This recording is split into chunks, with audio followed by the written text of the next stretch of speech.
തീർച്ചയായിട്ടും ശ്രീ ആൻഡ്രോ അഗസ്റ്റിൻ അദ്ദേഹം നേരിട്ട് ഈ മുണ്ടക്കൈ വെച്ച് കണ്ടപ്പോൾ എന്നോട് ഈ പദ്ധതിയെപ്പറ്റി പറഞ്ഞിരുന്നു. വിശദാംശങ്ങളെല്ലാം അദ്ദേഹം പറഞ്ഞു.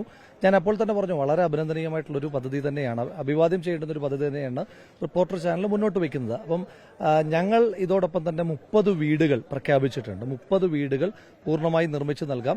അപ്പോൾ അതിന്റെ ലാൻഡിന്റെ കാര്യം ഞങ്ങൾ ഗവൺമെന്റുമായിട്ട് സംസാരിക്കുകയായിരുന്നു. അപ്പോൾ നമുക്കൊരു ലാൻഡ് കിട്ടുകയാണെങ്കിൽ അല്ലെങ്കിൽ ഞങ്ങൾ തന്നെ ലാൻഡ് കണ്ടെത്തും. അപ്പോൾ ഇപ്പോൾ ഇങ്ങനൊരു പദ്ധതി വന്നപ്പോൾ ശ്രീ ആൻഡ്രോ അഗസ്റ്റിൻ അതിനോട് എങ്ങനെയൊക്കെയാണ് നമുക്ക് സഹകരിക്കാൻ പറ്റുക എന്ന് ചോദിച്ചിട്ടുണ്ട്. അപ്പോൾ അത് നമുക്ക് നേരിട്ട് സംസാരിക്കാം, കുറച്ചുകൂടി വിശദമായിട്ട് സംസാരിക്കേണ്ടതായിട്ടുണ്ട് എന്ന് പറഞ്ഞിട്ടുണ്ട്. അപ്പോൾ ഒരു കാര്യത്തിനകത്തുള്ള ഒരു പ്രധാനപ്പെട്ട കൺസേൺ എന്ന് പറയുന്നത്, നമ്മളിനി നിർമ്മിച്ച് നൽകുന്ന സ്ഥലം, ഇപ്പോൾ സ്വാഭാവികമായിട്ട് ഇവർ താമസിച്ചിരുന്ന ഇടങ്ങളോടൊരു വൈകാരികതയുണ്ട്. അതിപ്പോൾ എനിക്കായാലും നിങ്ങൾക്കായാലും നമുക്കെല്ലാവർക്കും നമ്മൾ താമസിച്ചിരുന്ന ഇടങ്ങളോടുള്ള വൈകാരികത സ്വാഭാവികമാണ്. പക്ഷേ ആ വൈകാരികതയ്ക്കപ്പുറം ഇതിന്റെ ഒരു സേഫ്റ്റി കൺസേൺ അവരെ പറഞ്ഞ് ബോധ്യപ്പെടുത്തേണ്ടതായിട്ടുണ്ട്. ഇപ്പോൾ ഇന്നിപ്പം ഈ ഉരുൾപൊട്ടലുണ്ടായ മുണ്ടക്കൈ പ്രദേശത്ത് തന്നെ 2 വർഷങ്ങൾക്ക് മുൻപ് ജില്ലാ പഞ്ചായത്ത് മാപ്പ് ചെയ്തിട്ടുള്ളൊരു പ്രദേശമാണ്. അപ്പോൾ സ്വാഭാവികമായിട്ടും അതിന്റെ സുരക്ഷിതത്വമായിരിക്കണം ഏറ്റവും പ്രധാനം. അവരുടെ വൈകാരികതയ്ക്കപ്പുറം നമുക്ക് അവരെ അത് പറഞ്ഞ് ബോധ്യപ്പെടുത്താനായിട്ട് സാധിക്കേണ്ടതായിട്ടുണ്ട്.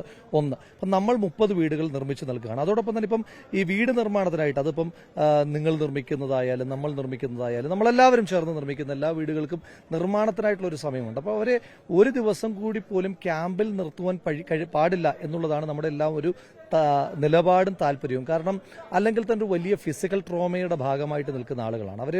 ഈ ക്യാമ്പിൽ അനുദിനം കഴിയും തോറും അവരുടെ മെന്റൽ ട്രോമ വർദ്ധിച്ചുകൊണ്ടിരിക്കുകയാണ്. അപ്പം നമ്മൾ കൊച്ചുകുട്ടികളോടൊക്കെ സംസാരിക്കുമ്പോൾ അവർ ഭയങ്കര പാനിക്കാണ് അവർ ഫേസ് ചെയ്തിട്ടുള്ള സിറ്റുവേഷനുമായിട്ട് ബന്ധപ്പെട്ട്. അപ്പം ഏറ്റവും അടിയന്തരമായി സർക്കാർ വാടക വീടുകളിലേക്ക് അവരെ മാറ്റേണ്ടതായിട്ടുണ്ട്. അപ്പം വാടക വീടുകളിലേക്ക് മാറ്റുമ്പോൾ 50 വീടുകൾ ഒരുക്കുക, അതിനാവശ്യമായിട്ടുള്ള ഗൃഹോപകരണങ്ങളും അടുക്കള സാമഗ്രികളും വീട്ടിലേക്ക് ആവശ്യമായിട്ടുള്ള അടുത്ത 1 വർഷത്തേക്ക് ആവശ്യമായിട്ടുള്ള എല്ലാ സാമഗ്രികളുമായി വീട് ഒരുക്കാനുള്ള 50 വീടുകളുടെ പദ്ധതിയും നമ്മൾ പ്രഖ്യാപിച്ചിട്ടുണ്ട്. അപ്പോൾ റിപ്പോർട്ടർ TV പ്രഖ്യാപിച്ചിട്ടുള്ള ഈ പദ്ധതി ശ്രീ ആൻഡ്രോ അഗസ്റ്റിൻ തന്നെ പറഞ്ഞിരുന്നു. അപ്പം അതിന്റെ വിശദാംശങ്ങൾ അദ്ദേഹവുമായിട്ട് സംസാരിക്കും. അദ്ദേഹം പ്രതിപക്ഷ നേതാവിനോടും PCC പ്രസിഡന്റിനോടും ഒക്കെ സംസാരിക്കുമെന്ന് പറഞ്ഞു. ശ്രീ രാഹുൽ ഗാന്ധി വീടുകൾ പ്രഖ്യാപിച്ചിട്ടുണ്ട്. സംഘടനാ ജനറൽ സെക്രട്ടറി ശ്രീ KC വേണുഗോപാലുമായിട്ട് അദ്ദേഹം നേരിട്ട് കമ്മ്യൂണിക്കേറ്റ് ചെയ്യുന്നുണ്ടെന്നൊക്കെ പറഞ്ഞു. അപ്പോൾ ആ കമ്മ്യൂണിക്കേഷനൊക്കെ എവിടെ എത്തി നിൽക്കുന്നു, അപ്പോൾ നമുക്ക് കോമൺ പോയിന്റുകളിലേക്ക് എത്തേണ്ടതായിട്ടുണ്ട്. അപ്പോൾ എന്തായാലും ഒരു നിമിഷം വൈകാൻ പാടില്ല എന്നുള്ള നിലപാട്, ആ നിലപാടിനകത്ത് നമ്മൾ ഉറച്ചു നിൽക്കുകയാണ്. നമുക്ക് എല്ലാവർക്കും കൂടെ ചേർന്നിട്ട് അത് നിങ്ങൾ ചെയ്യുന്ന ഉദ്യമങ്ങൾ നാട്ടിൽ ഓരോ മനുഷ്യന്മാരും, ഇപ്പം കഴിഞ്ഞ ദിവസം